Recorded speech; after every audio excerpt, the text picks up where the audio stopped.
빅데이터로 인터넷에서 화제가 되고 있는 이슈 살펴보는 시간입니다. 이슈 수다. 김덕진 미래사회 IT연구소 소장 스튜디오에 나와 계십니다. 안녕하세요. 네, 안녕하세요. 반갑습니다. 김덕진입니다. 자, 한 주간의 이슈 어떻게 뽑으셨습니까? 네, 이번 주 일단 좀 특징적인 게 몇 개 있는데요. 언급량 자체가 지금까지 제가 뽑았던 주 중에 제일 적습니다. 960만 회고요. 보통 한 1100만에서 1000만 정도의 언급량이 나오는데 이번 주가 제일 작았고요. 이게 아무래도 좀 연휴 기간이라서 이제 좀 내용이 줄은 것 같고요. 네. 그다음에 또 하나 특징이 정치가 10개 분야에서 꼴찌로 나왔습니다. 정치가 네. 보통 한 3위 정도나 이렇게 그쵸. 들어가는 경우가 많이 있었는데 언급량이 오늘은 정치 얘기는 안 한다 이런 얘기가 되는 거네요. 연휴 때 좀 마음 편하게 좀 지난 것 같은 좀 특징들이 좀 나오기도 했었습니다. 자, 그러면은 1위 주제는 뭡니까? 1위 주제는 문화 분야의 키워드는 연휴고요. 네. 역시 이제 연휴에 대한 이제 즐거움이었었는데 이번 연휴가 비가 계속 오다가 마지막 사흘째에 이제 비가 그쳤잖아요. 네. 그러다 보니까 조금 아쉬움은 있었지만 그래도 이제 전국에서 다양한 축제들이 마지막 날까지 열려서 많은 아이들과 또 가족들의 기쁨 어린 목소리들을 볼 수 있었습니다. 뭐 서울에서도 다양한 지역, 뭐 광화문 광장부터 시작해서 다양한 곳에서 페스티벌이 열렸었고요. 부산에서도 부산 시민공원을 중심으로 해서 다양한 것들을 했는데 제가 좀 와닿았던 게 어린아이들이 뭐 엄청 큰 거 뭐 이런 것보다는 약간 마술쇼라든지 간단한 쇼 이런 것들만 하더라도 비가 와도 즐길 수 있어서 너무 좋았다 이런 웃음소리가 가득했다라는 것도 좀 흥미로웠고요. 네. 한평에서는 나비대축제가 25회로 열려서 15만 명 정도의 방문자들을 만들고 이제 네. 열흘간의 일정을 또 성황리에 마치게 됐습니다.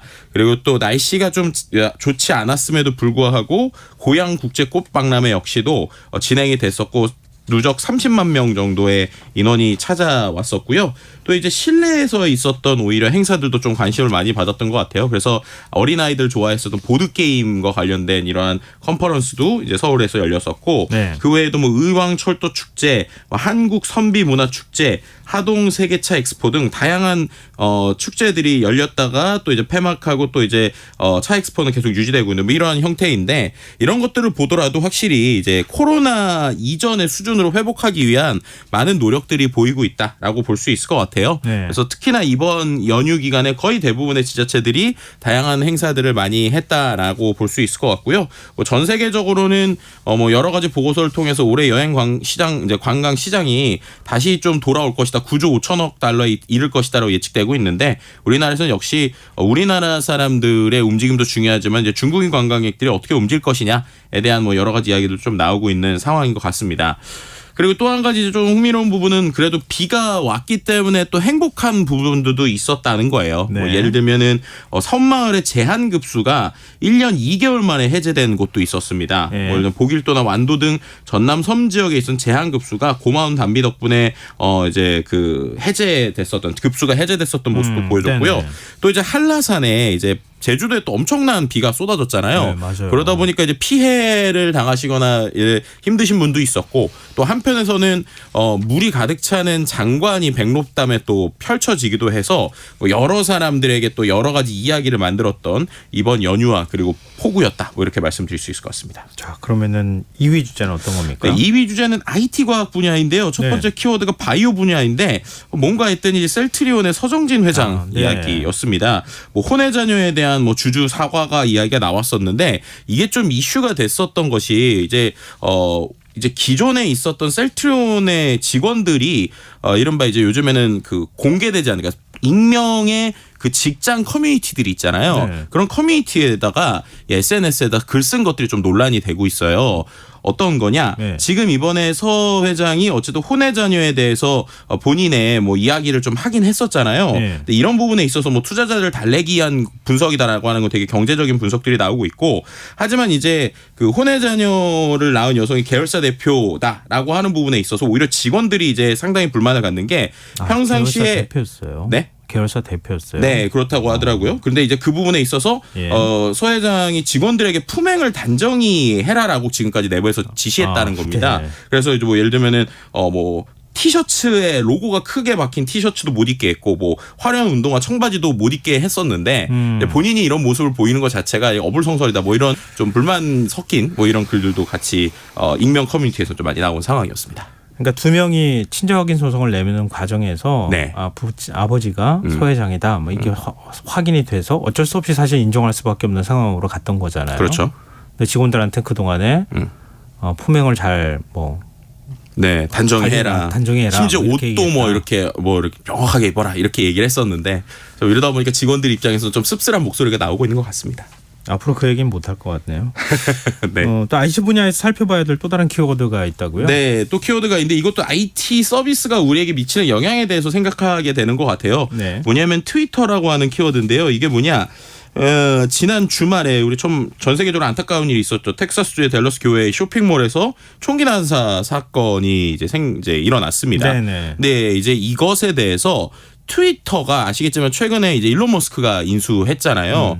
SNS에 여러 가지 사진들이 올라오면 기존 플랫폼들이 이른바 필터링을 잘 하는 부분이 최근에 좀 있는데 네. 이번 텍사스 총격 사진이 여과 없이 트위터에서 유포되고 있어서 이것에 대한 이제 비판과 항의가 나오고 있는 상황입니다. 예. 심지어 이제 비판하는 사람 중에서는 30년 이상의 경력의 사진 기자도 있었는데 이런 사람들도 오히려 일론 머스크한테 이거 좀 뭔가 네가 이제 일론 머스크가 뭔가 좀 움직여야 되는 것이 아니냐라고 하는 트윗글을 직접적으로 쓰기도 했는데요.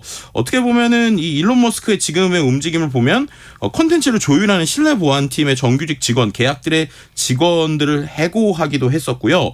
그리고 이미지 콘텐츠가 지금까지도 완전히 금지된 적이 없긴 하지만 그럼에도 불구하고 이런 부위에서 일정의 이제 보도 윤리에 좀 주의를 기울여야 되는 것이 아니냐 이런 이야기들이 나오고 있고 역으로 이제 국내에서도 최근에 안타까운 일들이 있을 때 SNS에서 자발적으로 플랫폼들이 잔인한 사진이나 안타까운 사진들을 이제 블러 처리를 했었거든요. 네네. 이제 이런 부분이 좀 통용돼야 되는 것이 아니냐라는 이야기가 하나 나왔었고 예. 또 한 가지도 좀 안타까운 키워드인데 우울증 갤러리라고 하는 키워드입니다. 이제 실제로 방송통신심의위원회가 이 우울증 갤러리에 대한 폐쇄에 대한 판단을 미루고 있는 사이에 해당 커뮤니티에서 만난 10대 청소년들이 또다시 이제 극단적 선택을 시도했다가 이제 이 부분에 있어서 경찰이 이제 설득을 해서 보호자에게 인계하긴 했는데요.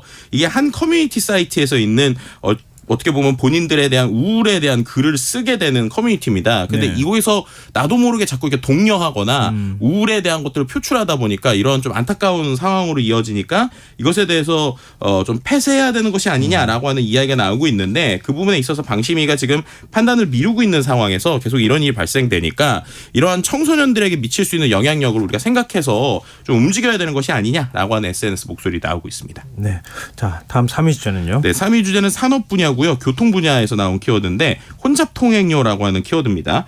서울 남산 1호 3호 터널에서 지금 혼잡 통행료를 받지 않은 지 3주 정도가 지났거든요. 예. 이게 이제 혼잡 통행료가 도심에 진입하는 차량을 줄이는데 정말 효과가 있는 건지에 대해서 서울시가 직접 확인을 하기 위한 일종의 실험이라고 볼 수 있을 것 같습니다. 네. 근데 일단 도심으로 향하는 교통량이 확실히 확연히 늘어난 것이 지금 보이고 있어요. 그래요? 그래서 예를 들면 약 한 14% 정도 하루 10,000대 이상 늘어난 것으로 보였고요. 실제로 이제 한 달 전, 그러니까 강남 방향만 면제했었던 한 달 전에 비해서도 네. 6,000여 대 정도 늘어났다고 합니다. 확실히 이제 혼잡 교통료가 없으면 교통량이 늘어난다는 뚜렷한 연관성이 확인되고 있는 것인데요. 하지만 이제 이 부분에 있어서 뭐 예를 들면 강남 등 통행량이 많은 다른 지역 놔두고 남산 135 터널에만 혼잡 통행료 부과하는 것이 부당하다라는 지적도 같이 나오고 있어서 네. 이 부분에 있어서 과연 이제 서울시가 향후에 이런 실험들에 대해서 어떠한 선택을 할 것인지 뭐 이런 것들이 좀 화제가 되고 있는 상황이라고 볼 수 있을 것 같습니다. 네. 자, 4위 주제는요? 네, 4위 주제 같은 경우에는 생활 분야고요. 앞서서 이야기한 이제 소아과와 관련된 키워드라고 보시면 네. 될 것 같습니다. 실제 저도 이제 저희 아이가 이제 좀 어린데 정말 요즘에는 이런 표현하기 좀 그렇지만은 오픈런이라고 할 정도로 원래 오픈런이 백화점 열면 뛰어가는 거잖아요. 네네. 근데 요즘에는 병원이 오픈런인 상황이다라는 게 SNS에 좀 많이 나오고 있는 거죠. 청취자 3094님도요. 네. 홍성입니다. 그러니까 충남 홍성 말씀하시는 것 같아요. 저희 동네도 소아과 없어졌습니다. 출생률도 중요하지만 아이들이 아프면 바로 진료받을 수 있게 해주었으면 합니다. 이런 의견 또 주셨어요. 그러니까요. 근데 서울에서도 이렇게 오픈런이 저는 일어나는 걸 느끼는데 네. 다른 지역은 얼마나 더 할까라는 생각이 그렇죠. 들기도 하고요. 예. 실제로 이제 아까 말씀드렸던 익명 커뮤니티에 실제 최근에 30대 소아과 전문의가 넋두리 한번 해보겠다라는 글이 올라오기도 했어요. 네. 뭐 왜 이렇게 사람들이 기피하는지에 대한 이유를 본인이 의사로서 얘기를 한 건데요. 네.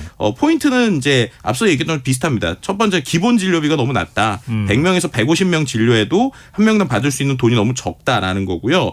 두 번 이제 그러면서 이제 얘기한 게 이제 두 번째로 이제 소아는 성인과 달리 아픔을 잘 표현할 수 없다. 그렇기 때문에 제3자인 보호자와 소통하고 자세한 진찰을 통해 병을 파악해야 되는데 아이들이 이제 의사를 무서워하는 거예요. 그러면서 울면서 막 걷어차기도 하는데 네. 이런 부분에 있어서 오히려 특히나 요즘에 뭐 4-5살 아이만 돼도 힘이 세잖아요.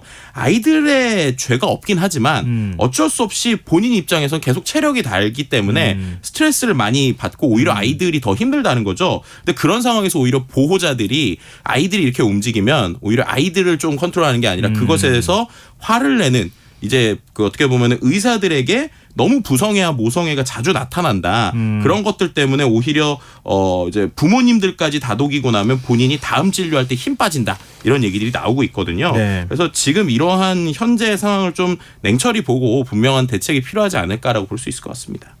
수가만 올려준다고 해결될 문제일까 하는 생각도 사실은 한편에서는 뭐 드는데요. 의사들에게 과연 어느 정도 수익을 보장해줘야 적정한 수익이냐 이것부터 시작해가지고 여러 가지 하여튼 논란의 지점이 있을 것 같아요. 근데 당장 국민들이 아이를 치료할 곳이 없다고 하는 거 이거는 정말 심각한 문제가 아닐까 싶네요. 그러니까요. 마지막 5위 주제는요. 네, 5위 주제는요. 연애 분야고요. 어린이날이라는 키워드인데요. 그래도 좀 마지막 키워드는 좀 따뜻한 것 같습니다. 근데 왜 연애 분야에서 어린이날이냐라고 하면 연예인들이 어린이날에 이제 맞아서 기부 행렬이 좀 이어지고 있어서 이제 나온 분석된 네. 키워드입니다. 네. 특히나 이제 많은 사람들에게 상당히 흐뭇함을 줬었던 키워드가 뭐였냐? 이종석 씨와 아이유 씨 커플이잖아요. 근데 네. 이 커플이 어린이날에 동반 기부 행렬이 이어갔다는 겁니다. 그래서 네. 이종석 씨 같은 경우에는 어린이날을 맞아서 서울 아산병원 어린이병원에 1억 원을 쾌척했고요. 4일날. 그리고 5일날에는 배우 겸 가수인 아이유 이지은 씨가 초록우산 어린이재단에 1억 원을 쾌척했습니다. 이제 이 기부금들이 저소득층 소아 환우들에 대한 치료비로 지원된 예정이고요. 또 이종석 씨 같은 경우에는 또 바자회 수익금도 이제 포함했다고 해요.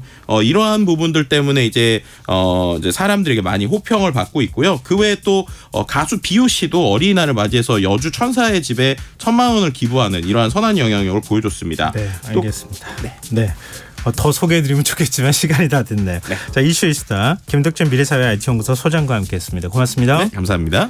KBS 라디오 김성환의 시사 1부 순서 여기서 마무리하겠습니다. 전 11시 정각 2부에 다시 찾아오겠습니다.